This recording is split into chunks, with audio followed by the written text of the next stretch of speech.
একটা সময় তো সবকিছুই লেখা হতো কালি কলমে, তাই না? আমাদের সব চিন্তা, সব ভাবনা, সব কিছুর সাক্ষী ছিল ওই কালি আর কলম। কিন্তু এখন তো শুধু কিবোর্ডের ঠক ঠক আওয়াজ। এই শব্দের ভিড়ে কলমটা যেন হারিয়ে গেছে, একটা ইতিহাসের মতো। চলুন আজ এই হারিয়ে যাওয়া কালি কলমের গল্পটাই একটু খুঁজে দেখি। আচ্ছা, একটা দৃশ্য কল্পনা করুন তো, একটা অফিস, আর সেই অফিসে সবাই লেখক। কিন্তু অদ্ভুত ব্যাপার কি জানেন, কারোর টেবিলে একটাও কলম নেই, আছে শুধু কম্পিউটার আর কিবোর্ড। তাহলে কি আমরা ধরে নেব যে কলম জিনিসটা এখন একেবারে অপ্রয়োজনীয়? লেখক শ্রীপান্থ ঠিক এই ব্যাপারটাই তুলে ধরেছিলেন। ওনার মনে হতো এই যে কিবোর্ডের জগৎ, এখানে তিনি বড্ড একা। মাঝে মাঝে এমনও হতো উনি হয়তো কলম আনতে ভুলে গেছেন। ব্যাস, আর রক্ষে নেই। গোটা অফিসে তন্ন তন্ন করে খুঁজেও একটা কলম পাওয়া যেত না। ভাবা যায়, ব্যাপারটা অনেকটা আজকের দিনের সেই মুন্সিদের মতো। মানে অক্ষর জ্ঞান হয়তো নেই, কিন্তু নামের আগে লেখক শব্দটা ঠিক বসে গেছে। আচ্ছা, চলুন তো এই যান্ত্রিক বর্তমান থেকে সোজা ৫০-৬০ বছর অতীতে ফিরে যাই, একেবারে খাঁটি বাঙালি গ্রামের শৈশবে। সেই সময়ে যখন কালি আর কলম দুটোই তৈরি হতো নিজেদের হাতে, একেবারে রান্নাঘরের জিনিসপত্র দিয়ে। ব্যাপারটা ভাবলেই কিন্তু দারুণ লাগে, তাই না? দেখুন, বাঁশের কঞ্জি কেটে বানানো হচ্ছে ধারালো নিব, আর লেখার কালে সেটা আসছে সোজা রান্নাঘরের কড়াইয়ের তলার কালি থেকে। ওটাই ছিল লেখার মূল উপাদান। শুধু তাই নয়, সেই কালির সাথে আবার জল, পোড়া আতপ চাল আর হর্তকি মেশানো হতো। শেষে একটা গরম খুন্তির ছ্যাঁকা দিয়ে ফুটিয়ে তবেই না সেটা লেখার জন্য তৈরি হতো। মানে পুরোটাই ছিল একটা আস্ত ঘরোয়া শিল্প। আর লেখার কাগজ, সেটার জন্যেও প্রকৃতির ওপরেই ভরসা। তখনকার ছাত্রছাত্রীরা তাদের বাড়ির কাজ, মানে হোম টাস্ক, করে আনত কলাপাতার ওপর। আর মাস্টারমশাইরা কি করতেন জানেন? কাজটা চেক করে পাতাটা মাঝখান থেকে ছিঁড়ে দিতেন। ভাবা যায় আজকের দিনে দাঁড়িয়ে? তো এই তো গেল আমাদের নিজেদের শৈশবের কথা। এবার চলুন ব্যক্তিগত স্মৃতি থেকে বেরিয়ে এসে কলমের বিশ্ব ইতিহাসে একটা ডুব দেওয়া যাক। দেখা যাক এই সাধারণ দেখতে লেখার যন্ত্রটা কিভাবে এক সভ্যতা থেকে আরেক সভ্যতায় পাড়ি দিয়েছে। শুরুটা হয়েছিল সেই প্রাচীন মিশরে, নলখাগড়া দিয়ে বানানো কলম দিয়ে। তারপর প্রাচীন রোমে এলো ব্রোঞ্জের শলাকা, যার নাম ছিল স্টাইলাস। এরপর তো চলল পাখির পালকের তৈরি কুইল পেনের যুগ। আর তারপর ১৮৮৪ সালে এলো ফাউন্টেন পেন, যেটা লেখার জগতে একটা বিপ্লব এনে দিয়েছিল। আর এখন তো আমরা সবাই জানি কিবোর্ডের রাজত্ব চলছে। আমরা তো সবাই শুনেছি যে অসির চেয়ে মসি বড়, মানে তলোয়ারের চেয়ে কলমের জোর বেশি।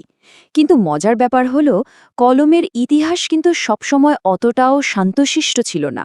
জানেন কি, রোমান সম্রাট জুলিয়াস সিজার তার ওই ব্রোঞ্জের স্টাইলাস দিয়েই তার আততায়ী কাসকাকে পাল্টা আক্রমণ করেছিলেন। তার মানে কলম কিন্তু মাঝে মাঝে অস্ত্রের কাজও করেছে। এই যে পালকের কলম, ওটারই ইংরেজি নাম ছিল কোয়েল। আর এই কোয়েল শব্দটা কিন্তু একসময় আমাদের জন্য একটা বিদ্রূপের কারণ হয়ে দাঁড়িয়েছিল।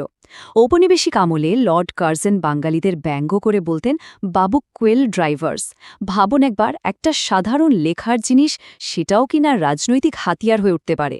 এটা তার একটা জ্বলজ্জন্ত উদাহরণ। একটা সময় ছিল যখন লিপিকর বা ক্যালিগ্রাফিস্টদের কি সম্মান ছিল, বিশেষ করে মুঘল দরবারে। তারা মুক্তোর মতো অক্ষরে এক একটা পুঁথি নকল করতেন। সেটা ছিল একটা শিল্প। আর এখন তো কিবোর্ডের জন্য আমরা সবাই লেখক। কিন্তু সেই শিল্পটা বা সেই সম্মানটা দুটোই কি আর আছে? তো চলুন এবার আমরা কলমের স্বর্ণযুগের গল্পটা শুনি, মানে ফাউন্টেন পেনের গল্প, যে আবিষ্কারটা লেখার ইতিহাসকে একেবারে আমূল বদলে দিয়েছিল। আর এই গল্পের শুরুটা কিন্তু বেশ নাটকীয়। এর নায়ক ছিলেন লুইস অ্যাডসন ওয়াটারম্যান নামে একজন ইন্স্যুরেন্স এজেন্ট। তিনি তার জীবনের একটা বিশাল বড় চুক্তি সই করতে যাচ্ছিলেন, প্রায় হয়েই গেছিল। কিন্তু ঠিক তখনই একটা অঘটন ঘটল। কি হলো? ওনার সেই পুরানো মডেলের কলম থেকে হুট করে কালি ছুঁয়ে পড়ে গোটা চুক্তিপত্রটাই গেল নষ্ট হয়ে। আর এই সুযোগে আরেকজন এসে চুক্তিটা বাগিয়ে নিল। ওয়াটারম্যানের জন্যে এটা যে কি বিরাট একটা ধাক্কা ছিল তা বলাই বাহুল্য। কিন্তু ওই একটা ঘটনাই ওনার জীবন বদলে দিল। উনি সেখানেই প্রতিজ্ঞা করলেন, এমন একটা কলম বানাবেন যা তার ব্যবহারকারীর সঙ্গে কোনোদিনও বেইমানি করবে না। আর এই জেদ থেকেই জন্ম নিল এক যুগান্তকারী আবিষ্কারের। হ্যাঁ, ফাউন্টেন পেন, এমন একটা কলম যার ভেতরেই কালি জমানো থাকে, মানে লেখককে আর বারবার দোয়াতে কলম ডোবানোর ঝামেলায় যেতে হবে না।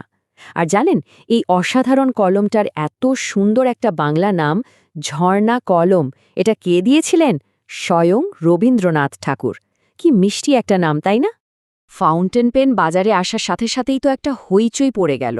শরৎচন্দ্রের মতো বড় বড় লেখকরা এর দারুণ ভক্ত হয়ে গেলেন। দোকানদাররা তো রীতিমতো সার্কাস দেখাতেন, কলম শূন্যে ছুঁড়ে দিয়ে আবার লুফে নিয়ে বোঝাতেন যে এটা কতটা মজবুত। শুধু কলম কেন, দোয়া তো তখন একটা স্ট্যাটাস সিম্বল হয়ে উঠল। সোনা, রূপো, জেট পাথরের তৈরি সব দামি দামি দোয়াত। কিন্তু কথায় আছে না, কোনো কিছুই চিরস্থায়ী নয়। ফাউন্টেন পেনের সেই স্বর্ণযুগ, সেই রমরমাও একদিন ফুরিয়ে এলো। চলুন এবার সেই পতনের গল্পটা শোনা যাক।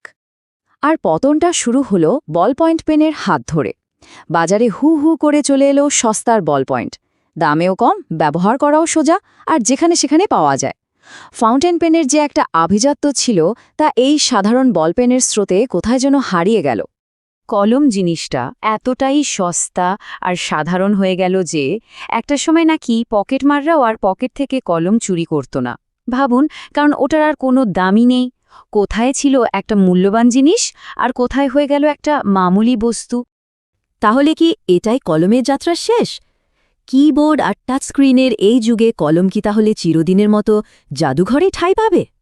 একবার শুধু ভাবুন, এই যে সামান্য একটা যন্ত্র, এই কলম দিয়েই কিন্তু লেখা হয়েছে মানব সভ্যতার সেরা সাহিত্য, বিজ্ঞান আর দর্শনের ইতিহাসগুলো। এটা তো শুধু একটা লেখার যন্ত্র ছিল না, এটা ছিল মানুষের ভাবনার একটা বাহন।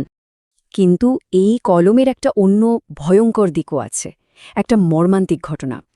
বিখ্যাত লেখক ত্রৈলোক্যনাথ মুখোপাধ্যায়ের মৃত্যু হয়েছিল কিন্তু তার নিজেরই কলমের আঘাতে। উনি অসাবধানভাবে পড়ে যান, আর উনার বুক পকেটে রাখা কলমটাই বুকে বিঁধে যায়। তাহলে কলমকে আমরা কি বলবো? একজন স্রষ্টা, নাকি কখনো কখনো একজন ঘাতক? এই প্রশ্নটাই বোধহয় কলমের সবচেয়ে জটিল উত্তরাধিকার। আর এই প্রশ্নটাকে আমাদের সামনে রেখে গেছে সেই হারিয়ে যাওয়া কালি আর কলম।